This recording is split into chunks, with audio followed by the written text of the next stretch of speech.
bring up the Facebookius, and we're going to need to enter in the same data. Okay, bam, here we go. And it's just a hair different. It goes out all at once. And let's see. The Sunday night Islam show. Kaboom, kaboom. And now we go down to the host portion of the screen. Host is yours truly, Richard Slezak, who last week at this time was waiting at Gate 40 of at EWR, which is Newark International Airport. Had a good time, went and visited relatives, celebrated a wonderful uncle's life, and went to the gravesite of my grandparents and great-grandparents and uncles and aunts on my dad's side. And right there in Queens, New York, I believe up in Astoria, Long Island City portion of Queens. So I'll bring you more details on that later. So part of me is from Queens, another part from Oxford, Maryland. Go over to Highway 50, turn left, drive 3,000 miles. And then you go out on a county road east of Trapp, and you'll get about 5 miles, and you'll be in Oxford, right on the Chesapeake shore. So, or it might be west. Oh, anyways, it ain't no big thing. So, with that, we're going to continue and get the it is 7 p.m. You are webtuned to thevoiceofstockton.org. I am Richard Slezak. This is the Sunday evening Islam show. And we got the show logs, and I think I'll need just to bam. We're just going to go ahead and we're going to go over what we're going to have coming up here for sponsors and events going on, get a little bit of a report on that. The only weather we got coming up is there's going to be a cooling trend this week. And let me get the lights on in here. Bam. And yeah, that's a little bit better. You brighten it up in here. We got a phone. We got 2 phones. So how that's going to be working, I don't have the phone up yet. So anyways, here we go. Join KXVS, become a member. Let's make Stockton better together. Community has a voice. The voice of Stockton.org. And it might help if I turn on the microphone some, and we'll just kind of head on over here. And so what else do we got? Thursday, September 16th, we have the that's not the one. Is it this one right here? Right on, right on. We got and then what's this sucker? Kabiptis. Yeah, we got the hair-raising affair, and that starts at 5 o'clock. It's bring some shekels. It's donation time. Support for Peace and Justice Network, and that's out at 2312 Rosemary Lane at the Stockton Civic Theater, coming up Thursday, September 6th. On Saturday, the 29th of September, from 5 to 8 p.m., it's going to be Quartz Cure. That's Lodi Women of the Rotary. And that's tickets available got Corks for Cure, Lodi, Wine Pull Quilt Auctions, and it's at the Clinker Brink Winery.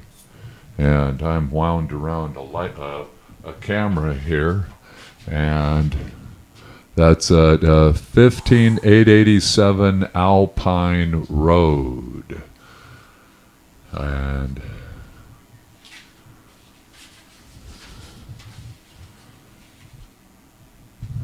continuing, we have Urban Arts Fusion, Back to School, Futurama, Artists, admission free. It's September 1st at Stockton Memorial Civic Auditorium, North Hall. Admission is free.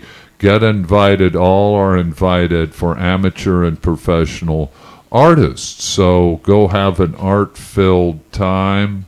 And that looks like it's 1 p.m. to 8 p.m. or 4 p.m. Continuing, and we're having the Stockton Powwow coming up September 31st to September 1st and 2nd at the University of the Pacific. Full Moon Riders, that's 6 to 8 p.m. May through October 2018. It seems to me that's on Friday evenings that you get together on that. What else we got up here? Methadone. And where can we get that? We got it at Very Healthy Connections, 1947 North California. 5th Street Medical Clinic, 1839 South El Dorado. Healthy Connection up in Lodi. Yeah, and Agus Treatment Centers, 8626 Lower Sacramento Road here in Stockton. Yeah, going through the announcements.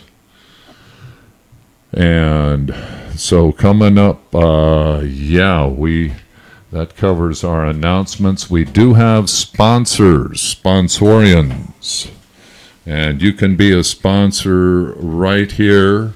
Again, we're at 231 West Bedford Road.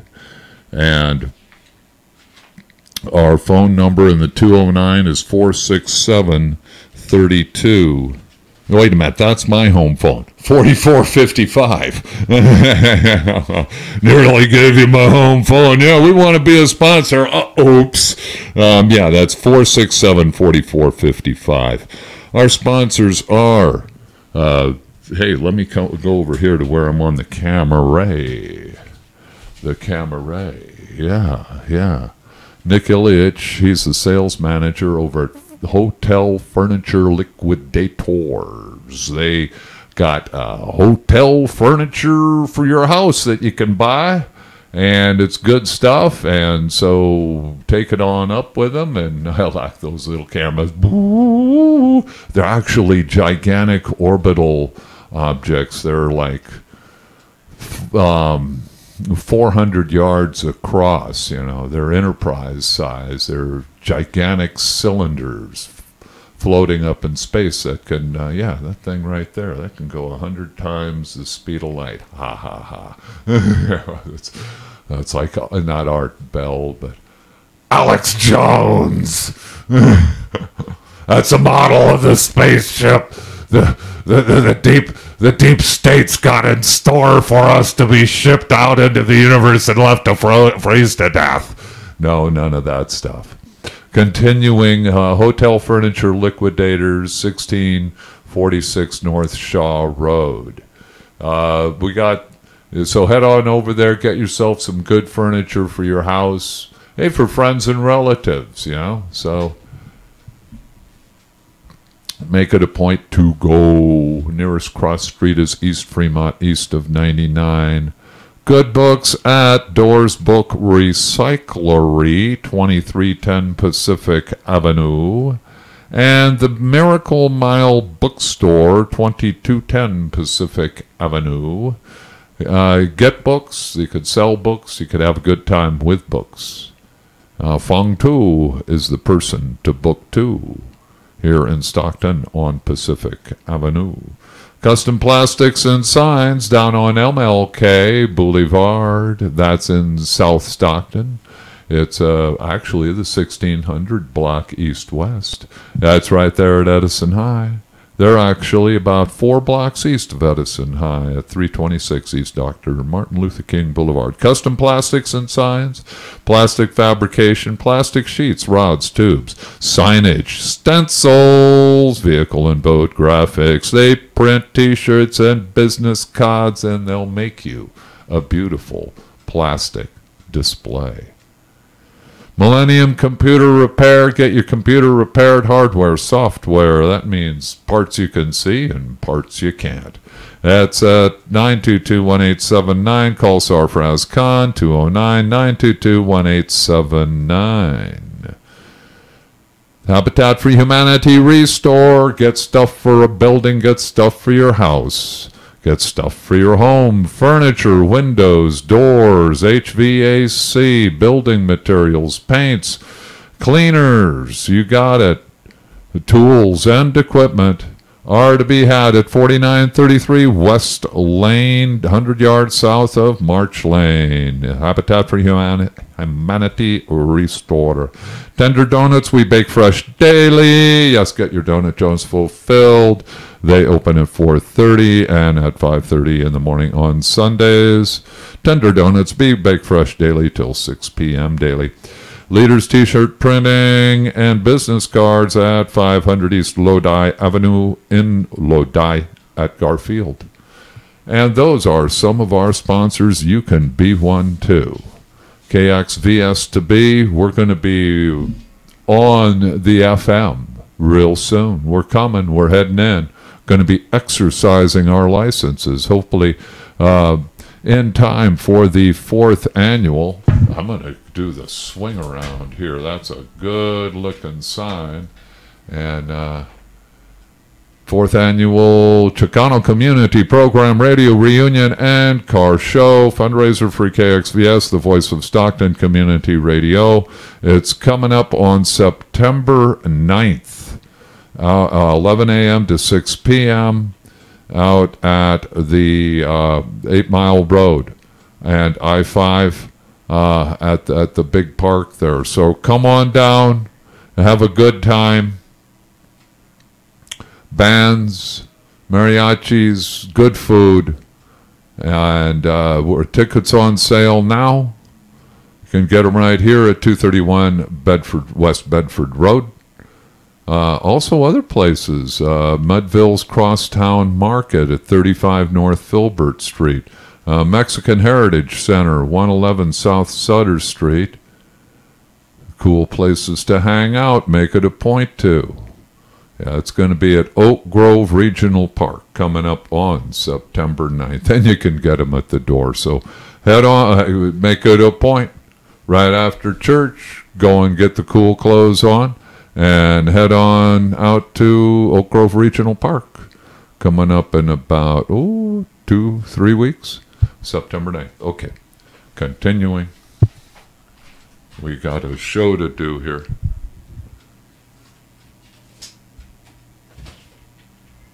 What time are we getting up here on the radio, DJ? Kaboom de boom. 7:12. Grab a little bit of water. How are my speakers doing over here? Are they doing okay? I want my microphones and my speakers to be doing okay. Good, good. Alrighty, it's gonna get a swig of water. Oh, that feels good.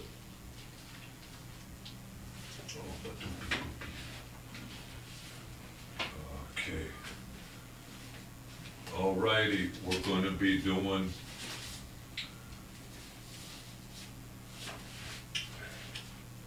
some basic Islam coming right up. We're going to be reading Sura 47, which is the 5th Surah that to come forth in Medina. 624, 625 for this Surah in Medina. So it's good stuff to hear. Learn a lot theologically about Islam, as well as what you can, it's governing, how it would govern, because that's what Muhammad's putting together right there in Medina, going back 14 centuries. But it's history, and it's right with us.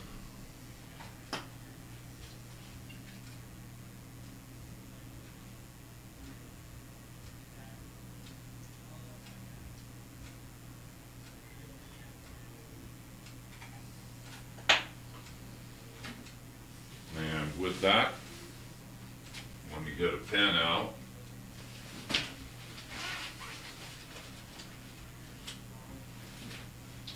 Oh, snag it every time.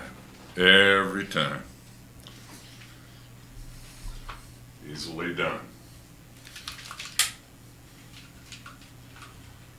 Alrighties. Like to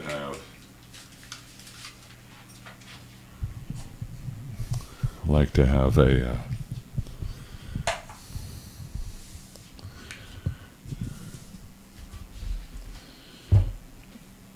some control over these things, but it's good to have releases. You know, if it's not high voltage. These aren't high voltage, so it's okay if they slip through. And we did announcements. Came on at 6:59, and then we did sponsors. We did the setup for XSplit, which is Facebook and YouTube. Today looks to be August 18th, 2018. I'm going to double check that. What do we got down here? Yeah. Oh no, it's the 19th. I'm a day behind. Okay, with that, it looks like it's time for us to get going. It looks to be about 7:15. So with that, and got to put up one more billboard. And it's a good thing I looked at the date. And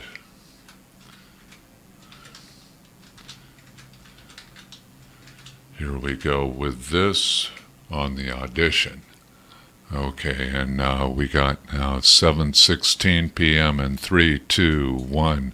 Good evening, ladies and gentlemen. Richard Slezak here. It is time for the Sunday Night Islam Show. And we're going to be pretty basic with things. Oh no. I think I only got one Quran to read. Yep, that's going to be the case. Going to be reading Sura 47 and from the Glorious Quran 1991 translation, 2006, 9th edition. That is, it had a few, probably not all that much, but maybe some corrections made here and there. And so that's what I'm going to be reading this evening.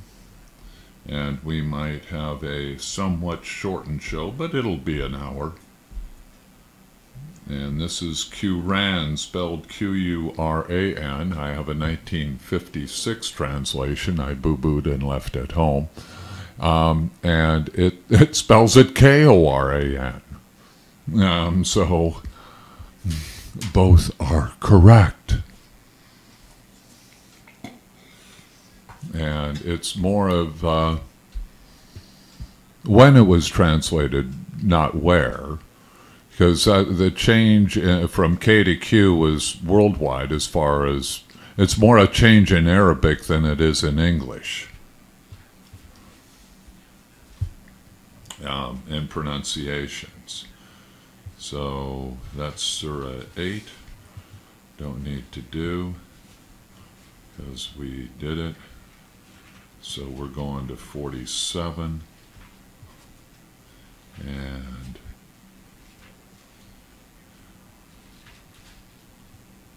41, 47, and this is simply titled Muhammad, and we're on page 506, and it goes through, oh wow, this is not long at all. Yeah, oh shucks folks. Yeah, it's only 4 pages. And 506 to 510. See, I was on vacation last week, and so, poof, haven't been focusing on the work at hand. So here we go, though. Now, this was revealed. I'm going to get it this way so I can read more clearly. And I think that's been announced enough. We're going to have kind of a short show, so I'm going to have that just come around that way. The surah takes its name from the mention of the Blessed Prophet in verse 2. This is, 625 around there. In the name of Allah, the Compassionate, the Merciful, those who disbelieved and debated others from Allah's way, He rendered their actions vain. A footnote. People of Makkah, see, and this is a different spelling, M-A-K-K-A, that's as of 1991 transliteration. And preceding that, for hundreds of years, it was transliterated M-E-C-C-A. And so, again, changes. Both are correct. The people of Mecca resisted Islam and persecuted those who entered Islam. The verse states that because of their disbelief, their good deeds were rendered vain. Through belief, one becomes in harmony with oneself and the whole universe. Verse 2. And those who believed and did good works and accepted that which has been sent down to Muhammad, and it is the very truth from their Lord, Allah removed their sins from them and set their condition right. That is because the disbelievers followed falsehood, and the believers followed the truth, which has come from their Lord. Thus does Allah coin their similitudes for mankind. Now, when you meet the disbelievers in the battlefield, first smite their necks. Then, when you have crushed them completely, bind the prisoners tight. Then, either grace or ransom until war lays down her burdens. That is the ordinance. And if Allah had willed, He would Himself have dealt with them. But He has adopted this way, so that He may test some of you by means of others. And those who are slain in the way of Allah, He will not render their actions vain. A footnote. According to this verse, the disbelievers who follow falsehood have to be smited by their necks when they are faced in the battlefield. When they are crushed and subdued completely, they have to be bound tight. At the end of the war, they can be either freed by grace or exchanged for a ransom. That is the commandment of Allah. Those who are slain for the striving for the cause of Allah, their efforts will not be vain, and they will be rewarded. Oh well. So So was that. Oh boy.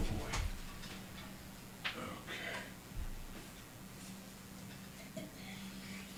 And continuing.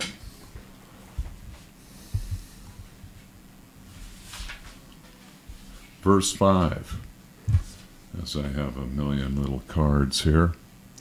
He will guide them and improve their state, and will admit them to the garden with which he has acquainted them.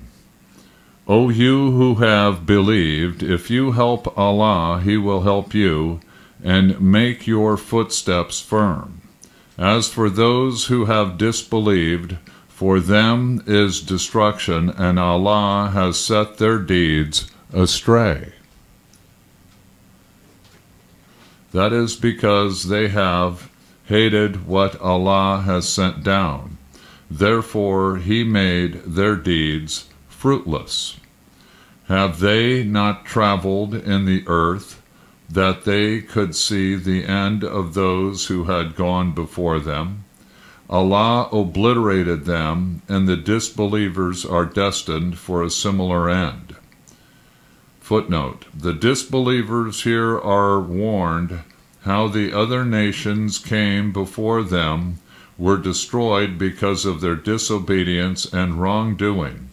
So the disbelievers of Mecca are reminded to take lessons from these historical evidences and travel in the land, take lessons from the evidence of the destroyed nations. That is because Allah is the protector of the believers, and the disbelievers have no protector at all, is verse 11. 12.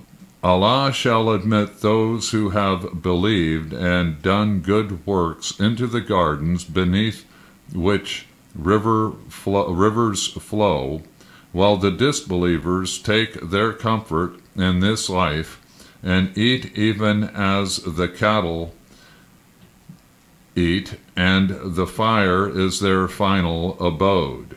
Footnote: the verse defines here the behavior of the disbelievers in the life of this world, how they indulge themselves in eating like cattle and enjoying illegal and promiscuous sex, and enjoying the comforts of this life. Verse 13, O prophet, how many a township, stronger than your township, which has expelled you, have we destroyed, and they had no helper. Footnote: the township in this verse is Mecca. The disbelievers are reminded that the townships stronger than Mecca were destroyed in the past. Verse 14, can it ever be that he who is on a clear guidance from his Lord be like those whose evil deed has been made to seem fair to them, and who are following their own caprices? The garden that has been promised to the righteous is such that the rivers will be flowing in it of unpolluted water, and rivers will be flowing in it of milk of unchanged flavor, and rivers will be flowing in it of wine, which will be delicious to the drinkers, and of honey clear and pure. So, in parentheses, within this, this is verse 15. According to the explanation given in a hadith, the wine in paradise will not have been distilled from rotten fruit, the honey will not have been drawn from the beasts' bellies, and all these drinks will flow in the form of natural springs. Actual verse words, in it there will be fruits of every kind for them, and pardon from their Lord, in parentheses, are those who enjoy all this, continuing, like those who are immortal in the fire and are given boiling water to drink, so that it tears their bowels? Verse 16. Among them are some who give ear to what you say, and when they leave you, they ask those who have been blessed with knowledge, what did he say just now? Those are they whose hearts Allah has sealed, and they follow their own caprices. Footnote. The hypocrites' behaviors are described here. When they are in the presence of Prophet Muhammad, they listen his sermons and talks, but when they leave, they ask the Islamic scholars, what did the Prophet say? Of course, their purpose is to mock. Because of their hypocrisy, their heart is sealed. I'm reading it as it is. Some of this isn't the best English, so it's, oh well. It was written by people who English is a second language to them, so it ain't no big thing. While as for those who have received guidance, Allah increases their guidance and grants them their piety. Do they then only await the resurrection, that it should come upon them unaware, and the beginnings thereof have already come, but when it overtakes them, their chance will be for them to accept admonition? Footnote. Here in the above verse, the beginning of the final hour has already come. Signs for them are the coming of the last prophet, Muhammad, the split of the moon into two halves, the famine and the black cloud which will appear. Splitting of the moon? Uh-oh. Hasn't happened yet. You don't want it to happen. Continuing, verse 19. So now, O prophet, that there is none worthy of worship but Allah, and ask forgiveness for your fault, and for the believing men and women too, for Allah is aware of your busy movements and also your resting place. The reference back to splitting the moon into two halves, that's in the traditions, and I think these scholars chronological order, because that came later on, about 629, 630. I am not sure. Oh, so verse 19. So now, O prophet, okay, I read that. Is aware of your busy movements and also your resting place. Footnote, Allah is aware of our busy movements, this world, and the resting place hereafter. Verse 20, and those who believe say, if only a surah were revealed, but when a decisive surah is revealed in which the fighting is mentioned, you see those in whose hearts is a disease looking at you like someone under the shadow of death, therefore woe unto them. Footnote, here a decisive verse is revealed about fighting with the idolaters of Mecca. Allah is disgracing those whose hearts there is a disease, hypocrisy. Verse 21, on their tongue is the promise of obedience and civil word. Then when the matter is determined, if they are loyal to Allah, it will be well for them. Footnote, when the decision is taken about jihad, the believers should not hesitate, nor they should shun. Verse 22, would you then, if you were given the command, work corruption in the land and sever your ties of kinship? Footnote, those who do not keep their word when they enter into Islam are guilty of hypocrisy and disobedience.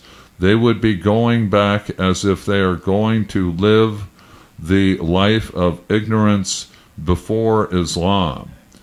Verse 23, such are they whom Allah cursed and made them deaf and blind.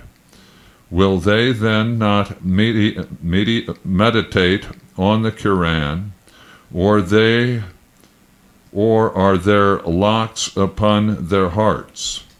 Those who turn back after guidance has become clear to them. For them Satan has made their way easy and prolonged for them false hopes. Footnote, indication here is that if people who have believed turn back or become hypocrites, their actions are governed by Satan and they are the losers.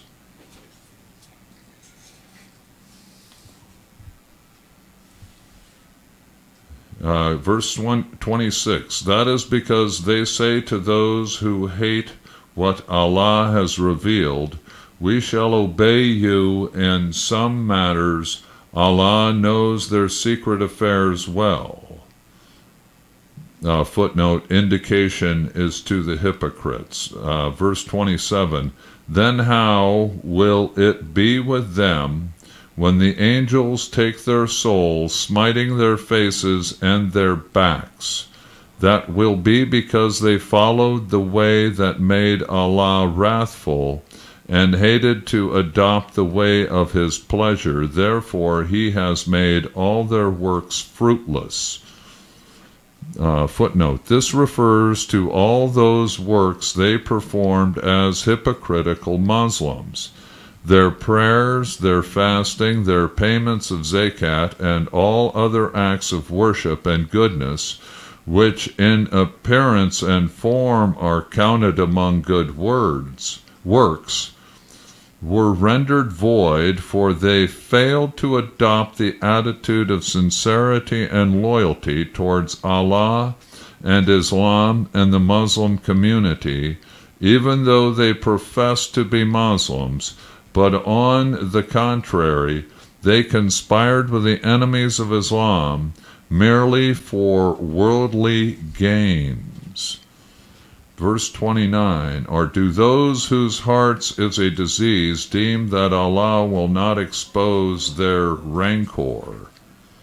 And if they would, we could show them to you, and then you should know them surely by their faces. But you will certainly know them from the manner of their speech, and Allah is fully aware of your actions. Let me get my recording sheet here.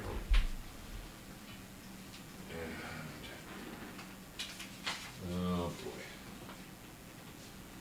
And it looks like we got about 7. Oh boy.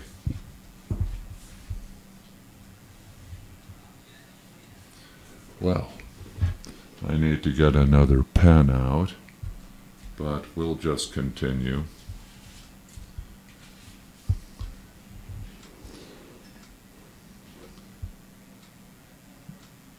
Okay, verse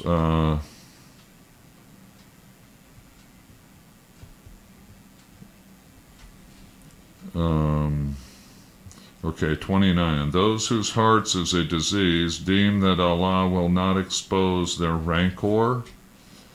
And if we would, we could show them to you, and then you would know them. Okay. After the revelation of this verse, the messenger recognized all the hypocrites.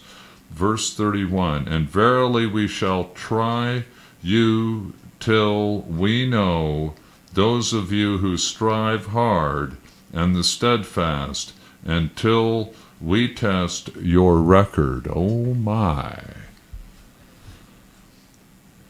32, those who disbelieve and hinder others from Allah's way and dispute with the messenger after the guidance has been manifested to them can in no way harm Allah, but Allah indeed will render all their works of no effect. Those, footnote, those who disbelieve and hinder others from Allah's way and dispute with the messenger are the Jews of the Quraysh and the Nadir and the idolaters that were killed in the battle of Badr. It is indicated in the above verse that Allah will indeed render all their works of no effect. O you who believe, obey Allah and obey the messenger, and render not your actions rain. And as for those who disbelieve and hinder others from Allah's way and die as disbelievers, Allah will never pardon them. Therefore do not be faint-hearted and do not beg for peace, for you will surely gain the upper hand.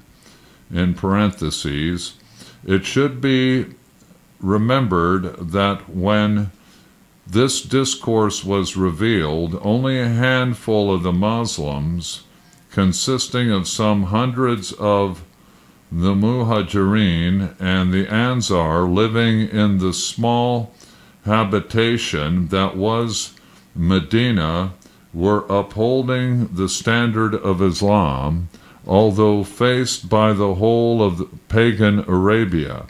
Such were the conditions prevailing when they were exhorted not to be faint-hearted and not to implore the enemy for peace, but to make preparation for a decisive conflict. Continue. We got about 7:40 p.m. here at the Voice of Stockton. Words of the verse: Allah is with you and will never let your works go to waste.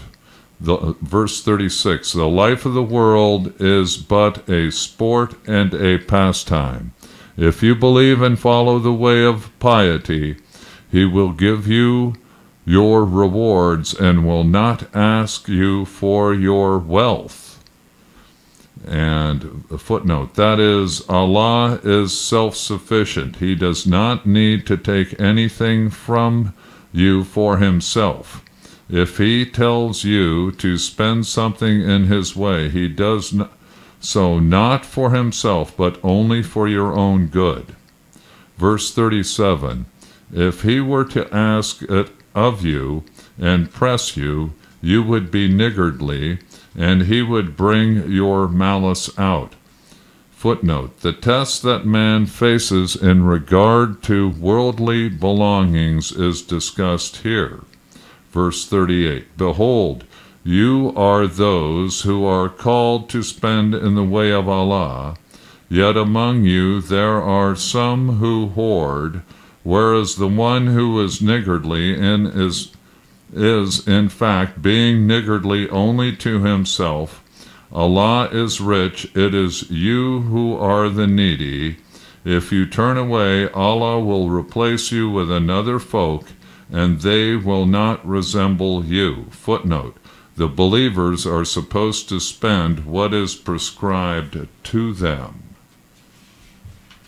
And thus that ends Surah 47. And let me go about here and make sure about what we have in way of, oh yeah, the recording has been done well, and it looks like we're at about 26 minutes into the show, and get the radio DJ up and going there. Okay, that's good.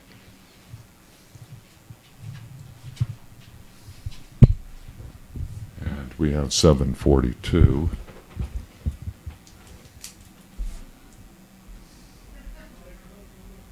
And we started at 7:16,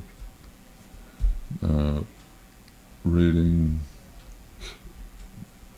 Surah 47 to 7:42 p.m. Alrighty. continuing here. And so we got Karen Armstrong, Mohammed, a prophet for our time. And we were going through this, so it's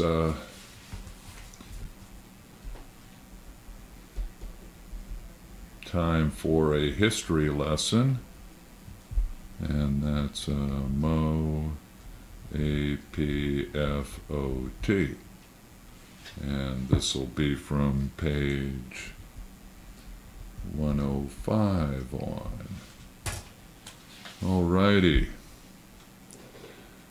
And the first mosque, if you will, was completed at Mecca, at Medina, in April 623, about 7 months after the Hijrah. In the north wall, a stone marked the Qibla, the direction of prayer, orienting the people towards Jerusalem. This was obviously unsatisfactory as everybody came at different times. There was no official summons to Salat. Muhammad thought of using a ram's horn. One of the immigrants had an important dream. A man in a glad green cloak told him somebody with a loud, resonant voice should announce the service, crying, "Allahu Akbar."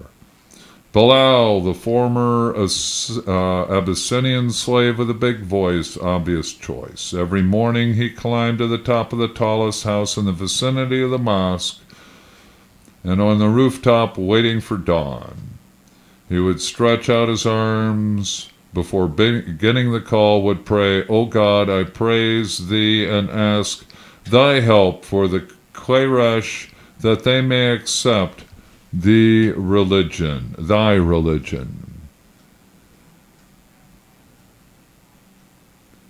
Muhammad learned that many of the immigrants were deeply homesick. "Lord, make us love this town as much as you made us love Mecca, and even more so." Muslims had to create an entirely different type of community. The system of brothering, each Meccan was assigned an Ansar brother to help Muslims to bound across lines of kinship. Political separation between the immigrants and the helpers was soon dropped. First of the 12 Ansari overseers died. Muhammad simply took over his position. Muslims were gradually creating a neo-tribe, interpreted the old kinship relationships differently. The Muslims who had remained behind in Mecca were distinct from those who made the Hijrah, even though they all belonged to the same blood group. Muslims must never fight one another. Immigrants and helpers must become as solidly united as any conventional tribe. The Ummah was one community to the exclusion of all men, would make confederates of non-Muslim allies in the usual way. Muhammad, chieftain of the Ummah, could now implement his moral and social reforms in a way that had been impossible in Mecca. His goal was to create a society of Hilim, those who kept the faith.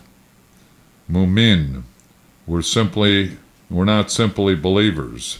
Their faith must be expressed in practical action. They must pray, share their wealth, and in matters that concern the community, consult among themselves to preserve the unity of the Ummah. They could defend themselves if attacked. Instead of lashing out in the old uncontrolled Jahili way, they must always be prepared to forgive an injury. Automatic vengeful retaliation, the cardinal duty of the Muruwa, could be a great evil. Hence, whoever pardons his foe makes peace. His reward rests with God. The Quran insisted tirelessly, if one is patient in adversity and forgives, This, behold, is indeed something to set one's heart upon. Jahiliyyah still lurked in Muslim hearts.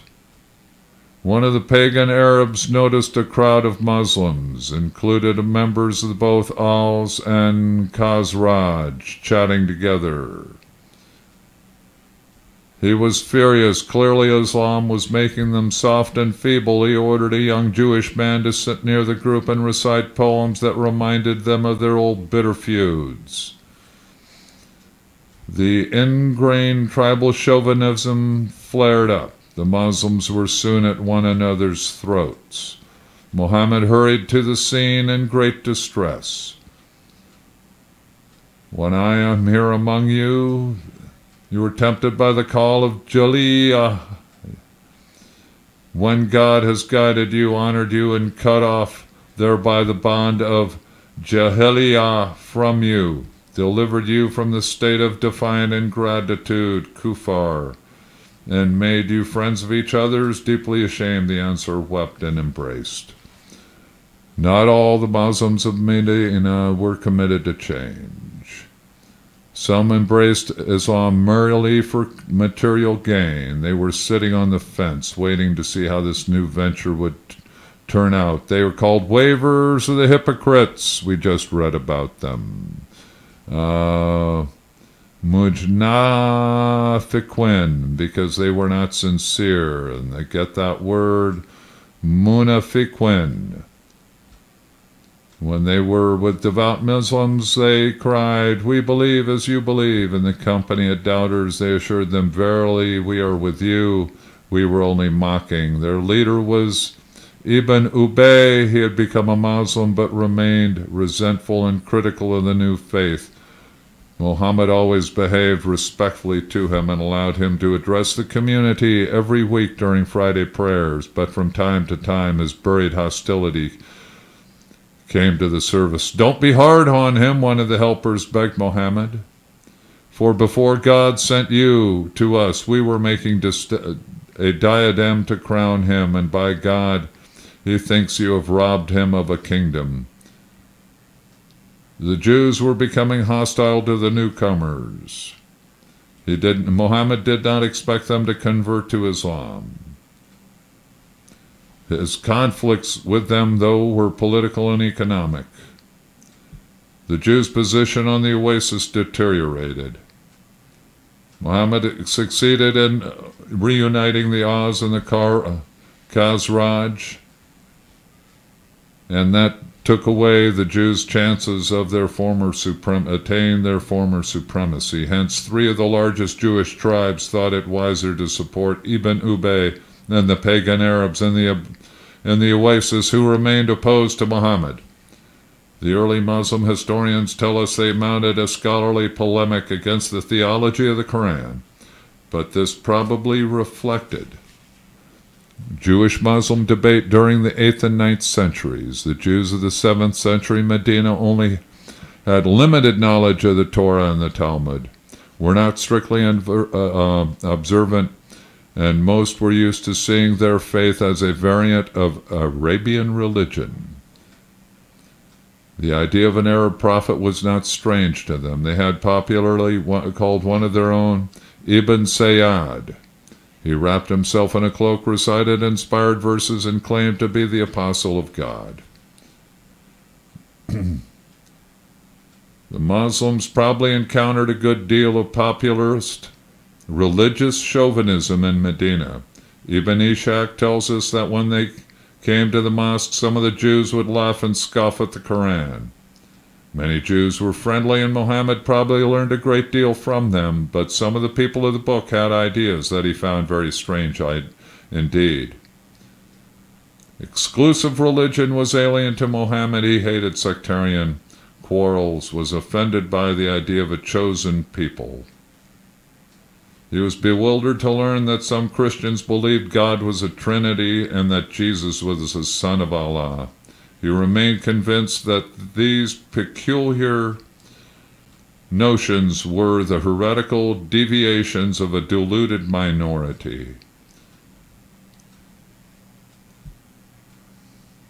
They recite God's messages throughout the night and prostrate themselves before him. That is, of an upright people, that the Quran reminded Muslims that many of the people of the book were. They believe in God and the last day, and enjoin the doing of what is right and forbid the doing what is wrong, and vie with one another in doing God's works, and these are among the righteous.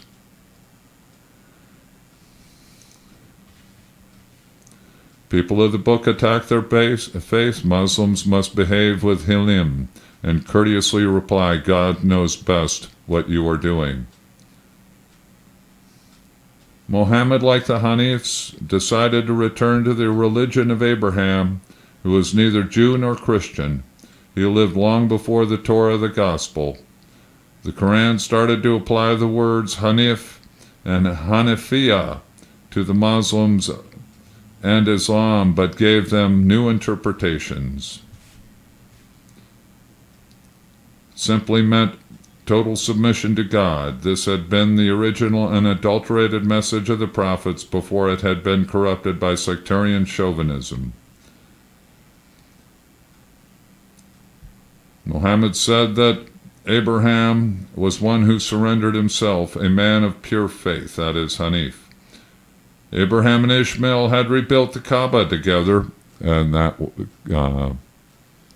was made by the Hashemites, that thought. They had not developed an exclusive theology, but had simply wanted to give their lives entirely to Allah. O our Sustainer, make us surrender ourselves unto Thee. Show us our ways of worship. Muslims have been driven out of Mecca simply because of religious intolerance, so they must avoid all exclusivity.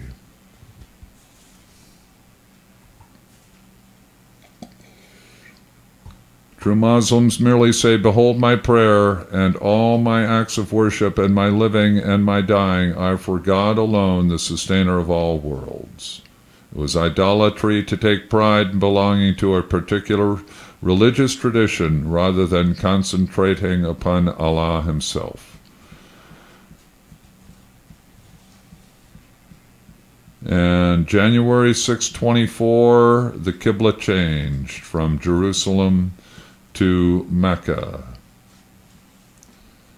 As a reminder that they were not following any of the established religions but God himself. It was a declaration of independence. Muslims need no longer feel that they were following lamely in the footsteps of older faiths.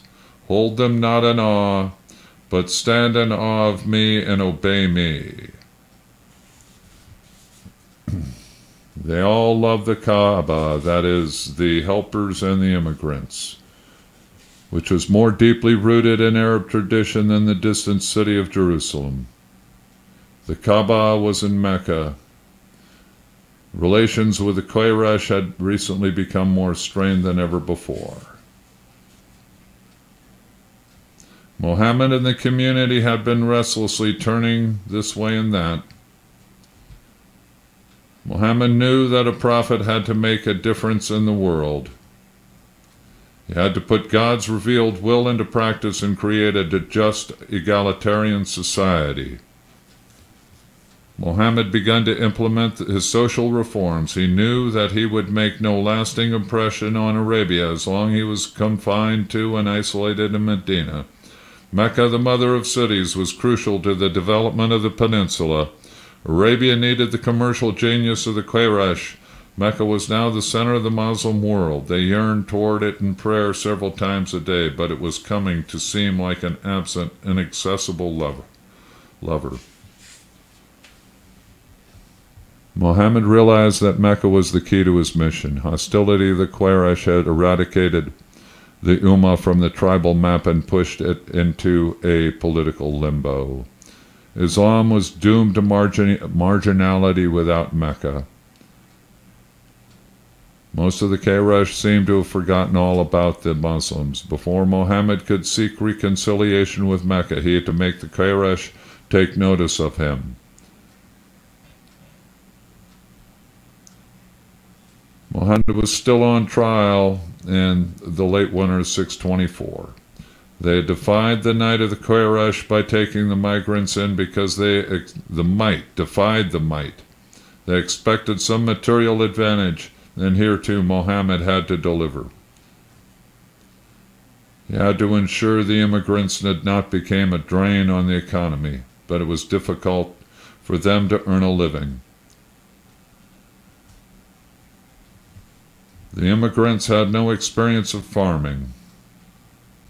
They would become a burden to the helpers unless they found an independent source of income. Medina was well placed to attack Meccan caravans on their way to and from Syria, and shortly after Muhammad arrived in Medina, he had started to send bands of immigrants on raiding expeditions. Their aim was not to shed blood, but to secure an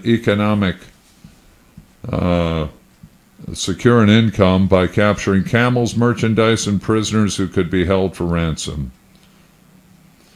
The Ghazoo was a normal expedient in times of hardship, though some Arabs would have been surprised by the Muslims' temerity in taking on the mighty Quraysh, especially as they were clearly inexperienced warriors. During the first 2 years after the Hijrah, Muhammad dispatched 8 of those expeditions.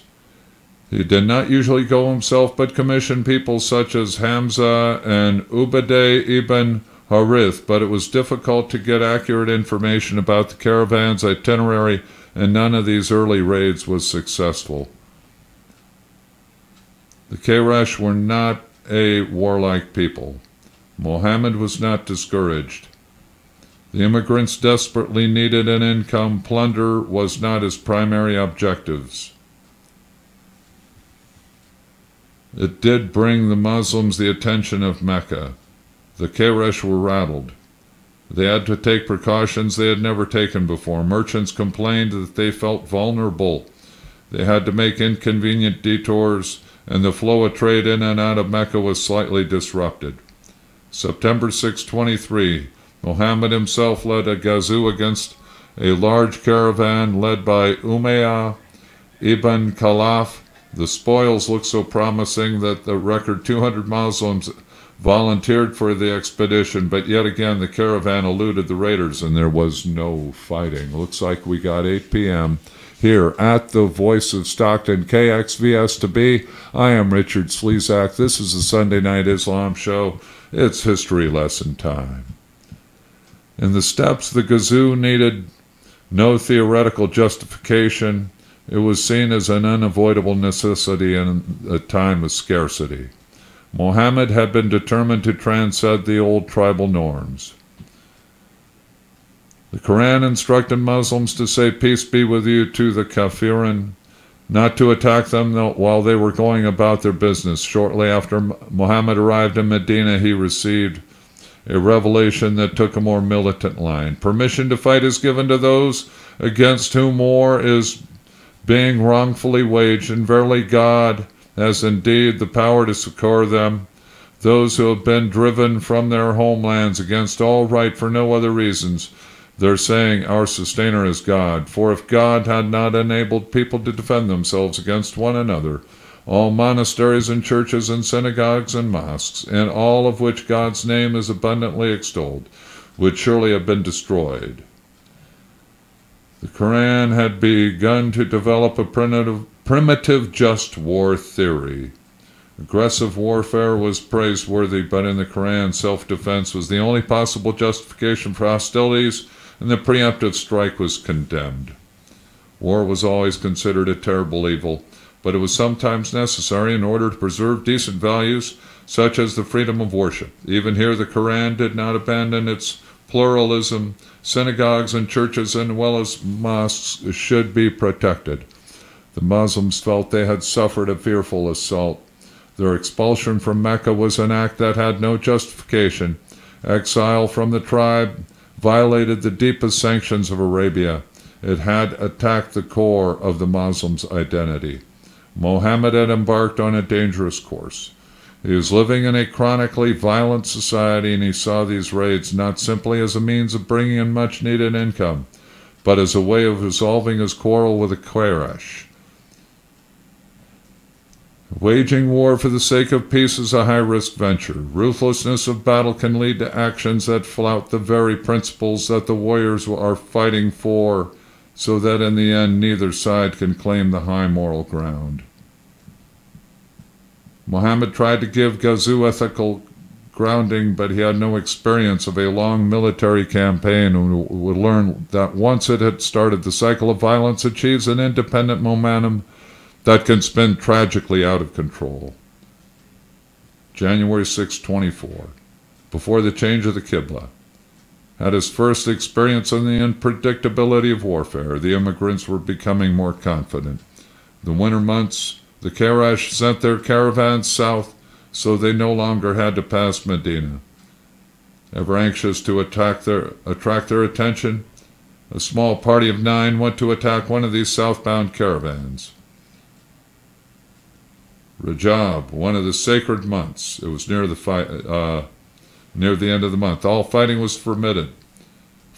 On the last day of Rajab, the Muslims came upon a small caravan and camped at Nakhla.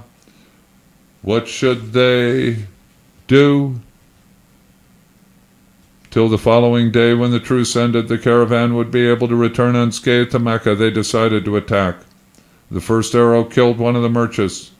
Most of the others fled, but the Muslims took 2 prisoners whom they brought back to Medina with the captured merchandise. The Muslims were horrified to hear that the raid had violated the sacred month. Muhammad didn't know how to respond. He had abandoned much of the Meccan religion and may have imagined he could jettison in the forbidden months too. The raids had been success. Not only were there rich pickings, but he had shown the Quraysh that he could attack them almost on their own doorstep. He also impressed many of the Medianese, but there was something dubious about the whole business. Muhammad had never condemned the practice of forbidden months before. The sources seem uneasy about the incident. Muhammad had discovered that however idealistic your war might be at the outset, something distasteful is likely to occur sooner rather than later. He reiterated the central principle of just war. It had been wrong to break the sacred truce, but the policy of the Quraysh in driving the Muslims from their homes had been even more heinous. They will not cease to fight against you till they have turned you away from your faith. As to fighting during the forbidden months, this was indeed an awesome thing. But turning men away from the path of God, denying him, and turning them away from the inviolable house of the worship and expelling its people therefrom, all this is far more awesome in the sight of God, since oppression is more awesome than killing. Muhammad accepted the booty and reassured the community. He divided the spoils equally among the immigrants and began negotiations with the Quraysh for an exchange of prisoners. He would trade the Meccan captives for 2 Muslims still living in Mecca who wanted to make the hijrah. One of the prisoners was impressed by what he saw in Medina, and he decided to remain and convert to Islam. The incident was a good example of the way Muhammad was beginning to work. He could not rely on customary procedure. He was feeling his way forward, responding to events as they unfolded. He merely responded to a crisis immediately, but took time to reflect until finally, sometimes pale and sweating with effort, he would bring forth what seemed to be an inspired solution. During the month of Ramadan, March 624, Muhammad led a large Muslim contingent to intercept a Meccan caravan that Abu Sufyan was bringing back from Syria. It was one of the most important caravans of the year. Encouraged by the success of Nakhla, the large contingent of helpers volunteered to join the raid.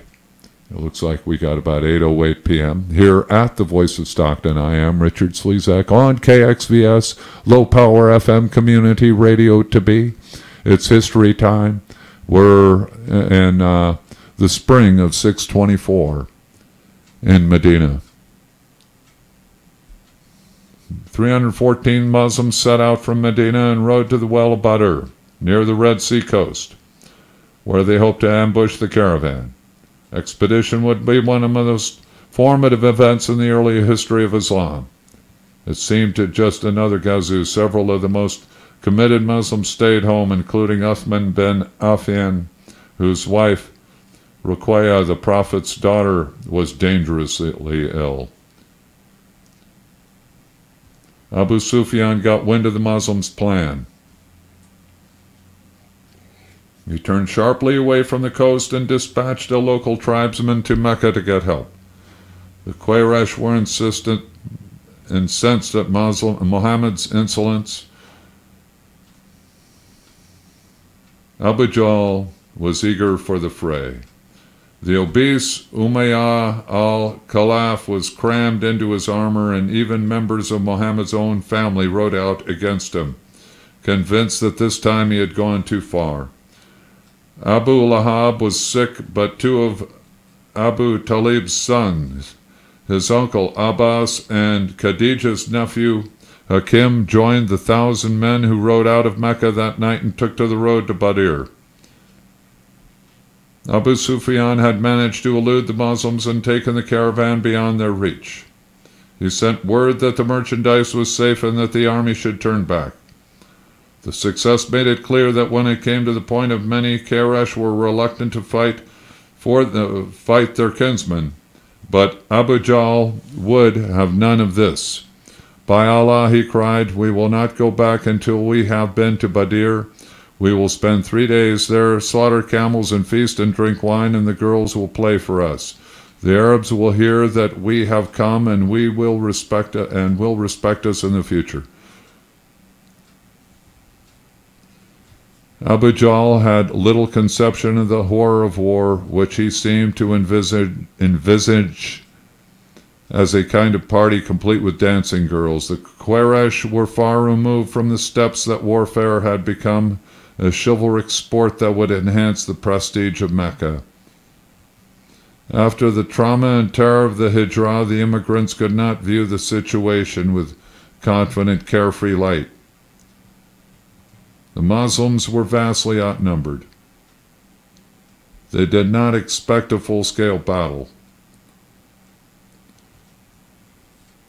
Muhammad could not command obedience, but the men decided to fight it out.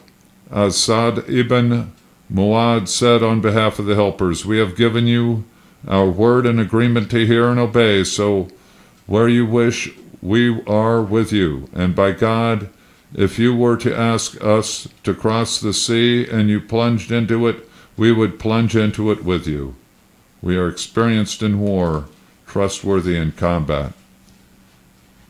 The Aus and the Khazraj were practiced soldiers. They had years of tribal warfare in Yathrib. The odds were overwhelmingly against them, though. For 2 days, the armies grazed bleakly at one another from opposite ends of the valley. Quraysh looked impressive in their white tunics and glittering armor. Some of the Muslims wanted to retreat. There was great fear in the camp. The Prophet tried to rouse their spirits. The Quraysh were feasting and drinking, certain the Muslims would surrender.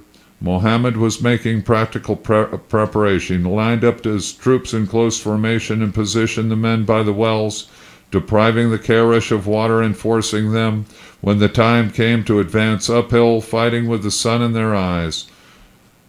But when he looked at the huge Meccan army, he wept, O Allah, if this band that is with me perishes, there will be no one after me to worship you. He realized this battle would be decisive. The Ummah would make no lasting impact on Arabia if they were forced back. His determined resolve must have been conveyed to his men. There was a sudden rainstorm, which seemed a good omen. The Quraysh became more alarmed. The chiefs had dispatched a spy to report on the enemy troops. He was aghast to see the grim resolution in the faces of the Muslims and begged the Quraysh not to fight. He had seen camels carrying death, the camels of Yathrib laden with certain death. Not one of the Muslims would die before he had killed at least one of the Meccans, and the spy concluded despairingly, How could the Keresh live with themselves after that? They would constantly be looking into the face of their neighbor who had killed one of their kinfolk. Abu Jahl was beyond reason. He accused him of cowardice. He then turned to the brother of a man slain by Muslim raiders at Nakla, who emitted a savage war cry.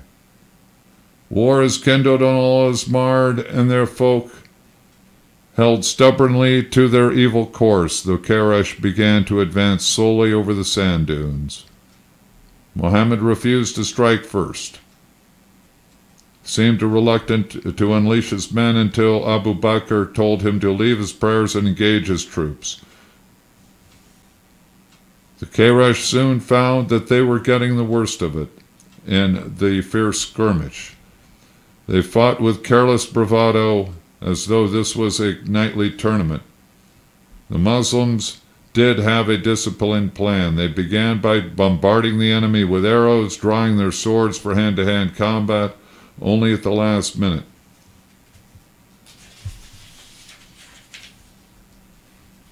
The Keresh fled in disarray at midday, leaving some 50 of their leading men dead on the field, including Abu Jahl. There were only 14 Muslim casualties. They drew their swords and rounded up prisoners. Tribal warfare, there was no quarter for the vanquished. Casualties were mutilated and captives were either slain or tortured. Muhammad immediately ordered his troops to desist. A revelation came down that prisoners of war must either be released or ransomed. The Quran insists upon the importance of mercy and forgiveness even during armed conflict. Muslims must fight with courage and steadfastness in order to bring conflict to an end as quickly as possible.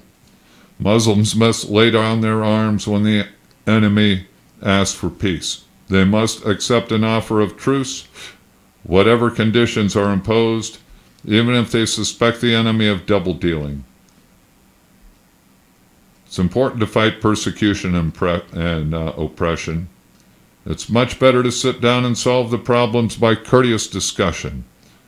God permitted retaliation in the Torah, but he who shall forego it out of charity will atone better for some of his past sins. Retaliation would be strictly confined to those who had actually perpetrated the atrocity, a great advance on the law of vendetta, which permitted vengeance against any member of the killer's tribe. The Quran reminded Muslims that they were not fighting the whole tribe of the Keresh. Those who remained neutral throughout the conflict and those Muslims who had chosen to remain in Mecca must not be attacked and injured in any way. Muhammad did believe warfare was sometimes inevitable and even necessary. The Muslims knew that it was only a matter of time before Mecca took her revenge after Badr, and they dedicated themselves to a long, grueling jihad. The primary meaning of the word is not holy war, but the effort or struggle necessary to put the will of God into practice. Thus, the effort to put the will of God into practice, the struggle to put the will of God into practice. Muslims are exhorted to strive in this endeavor in all forms, intellectual, social, economic, spiritual, and domestic. Sometimes they would have to fight. This was not their chief duty. Muhammad uttered, "We are returning from the lesser jihad and going to the greater jihad on the way home from Badr." The more important and difficult struggle to reform their own society and their own hearts. Badr had given Muhammad a far higher profile in the oasis. A covenant was drawn between the Prophet and the Arab and Jewish tribes of Medina, who agreed to live peaceably beside the Muslims and promised not to make a separate treaty with Medina. All the inhabitants were required to defend the oasis against attack. The new constitution was careful to guarantee the religious freedom of the Jewish clans, but expected them to provide aid to whosoever wars against the people of this document. Muhammad needed to know who was on his side, and some of those who were unwilling to accept the terms of the treaty left the oasis. This included several of the Hanifs whose devotion to the Kaaba required them to remain loyal to the Quraysh. Muhammad was still a controversial figure, but as a result of his victory at Badr, some of the Bedouin tribes were willing to become allies of Medina in the forthcoming struggle. On the return from Badr, he learned his daughter Ruqayya had died. Uthman was sincerely grieved, but was glad to accept the hand of his late wife's sister Kulthum and retain his close relationship with the Prophet. Alrighty, folks, seems we are in our hour, so let me go over here to the big machine and see what time we are actually having. Yes, it is 8:19, and therefore this has been the Islam show for this Sunday, August the 19th, and we did cover Sura 47 and quite a bit of history right at that same time. And so to help clarify things and put flesh on what was read right there in Surah 47. Thanks for being with us. We'll be back next week, and hopefully I'll be in during the week as well for a few shows on other subjects as well. Thanks again. This has been the Sunday Night Islam Show for August 19th, 2018. Alrighty, we're continuing with live radio. That was the end of the recorded portion, and I'm going to go up here and discontinue the